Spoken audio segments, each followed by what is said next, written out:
Welcome to Nutrifid Education Hub. I'm Eric Amoso. Nutrifid is your nutritional education platform for weight loss and disease prevention.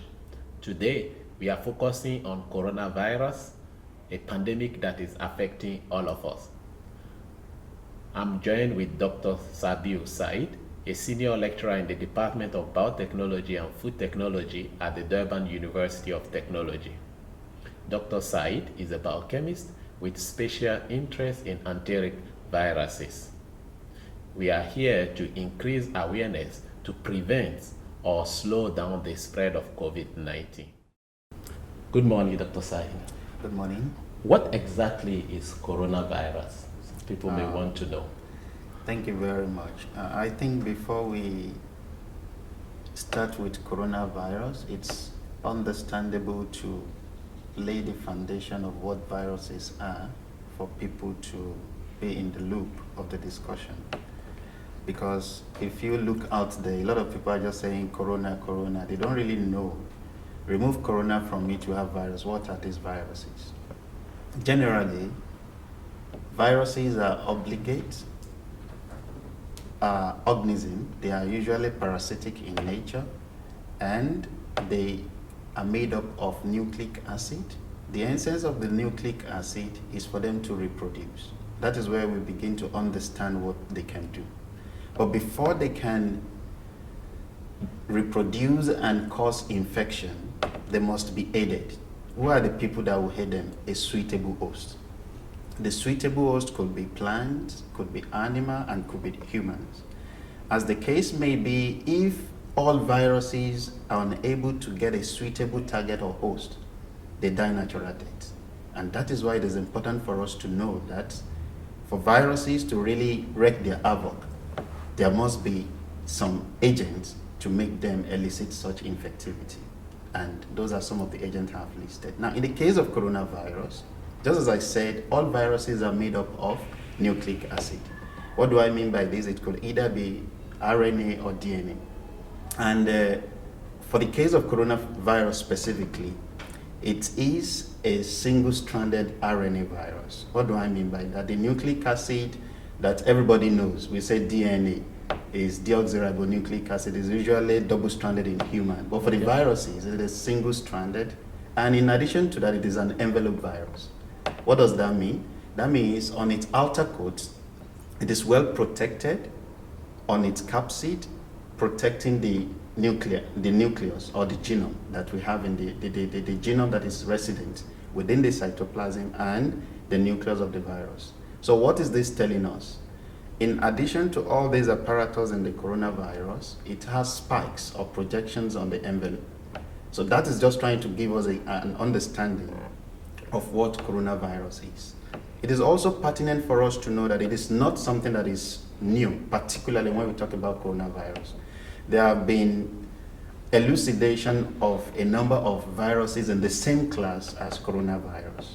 We have talked about the SARS, the MERS, and also there are other serotypes or strains of coronaviruses that have been identified over the years. 4 of them have been known. They are harmless. But currently, 3 that are we can use the word harmful.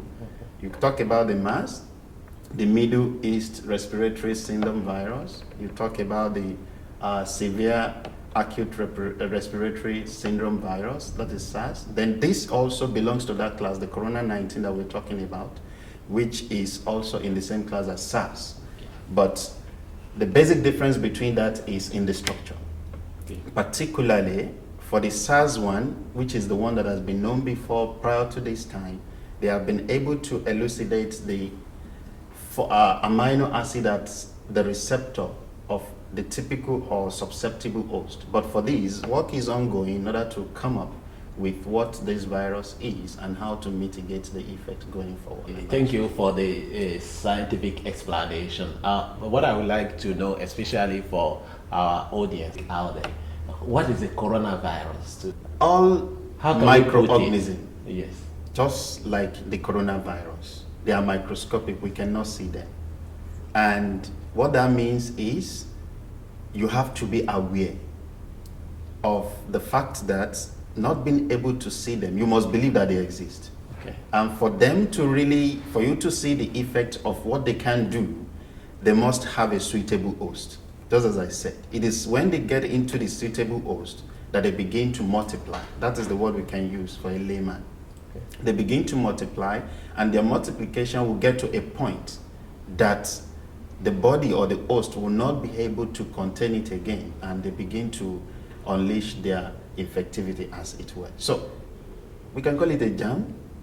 It belongs to the class of germs for a layman that you cannot see, and you must be aware of it, but don't be scared of the coronavirus for pertinent reasons that we'll highlight subsequently, obviously. Okay. Some people want to know if you just have a flu as opposed to, or a cold. Good. And then you are infected with coronavirus.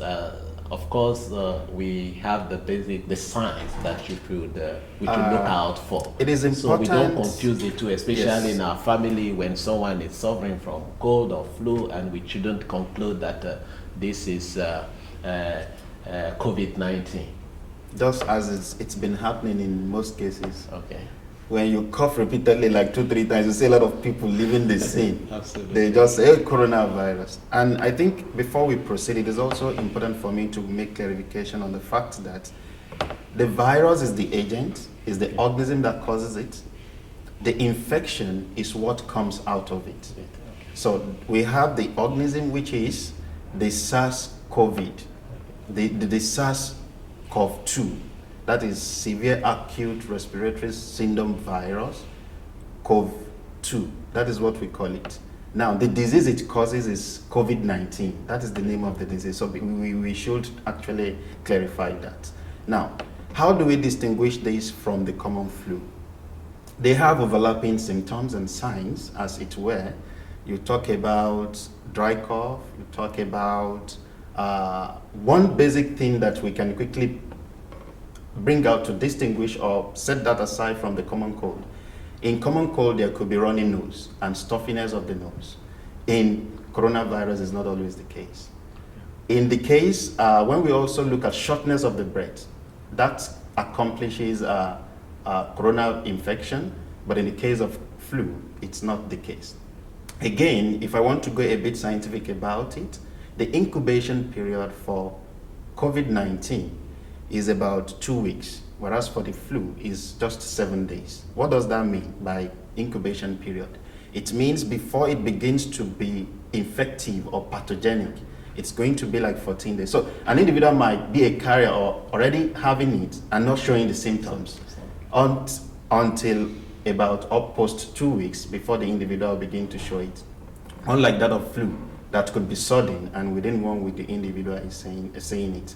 Also, the recovery period for COVID-19 is about 2 weeks again, and for the flu is within 1 week. So these are some of the things that we can quickly bring out as clear-cut distinctions that exist between flu, common cold, and flu and COVID-19. I think I get that very well, and I think the difference is clear, and we shouldn't really confuse flu symptoms with someone suffering from COVID-19.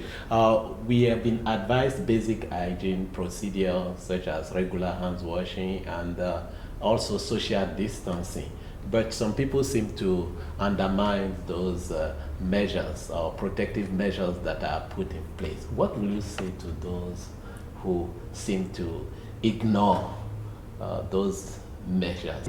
Thank you very much for that question. In the medical palace, I think one of the failures of treatment is non-compliance.